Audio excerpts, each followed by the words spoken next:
Blog. তো আজকে আপনাদের সামনে আছে একটা ঘোড়া। Hello guys, welcome to my another blog. তো আজকে আপনাদের সামনে আছে একটা ঘোড়া। আমি বাগানে নিয়ে বেড়াতে এসেছিলাম গাইস, তো হঠাৎ করে একটা ঘোড়া দেখলাম। আমি ভাবলাম ব্লগ করা যায়, তার জন্য গাইস ব্লগ করছি। দেখতে পাচ্ছেন সামনে ঘোড়াটা, তো একটা ভাই এনেছিল। তো যাই হোক, ঘোড়াটা দেখে আমি অবাক হলাম যে বাগানে এরকম সাধারণত ঘোড়া দেখতে পাওয়া যায় না।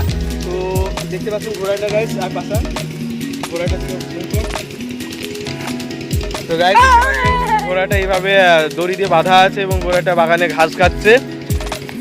এইভাবে সাধারণত বাগানে তো ঘোড়া দেখা যায় না, আম বাগানে সাধারণত। তো তার জন্য দেখে অবাক হলাম, তার জন্য ভাবলাম ব্লগ করা যায়, তার জন্য ব্লগ করে দেখাচ্ছি আপনাদের কেমন লাগছে। যাদের ঘোড়া ভালো লাগছে অবশ্যই লাইক, অবশ্যই কমেন্ট করবেন গাইস। বুঝতে পারছেন।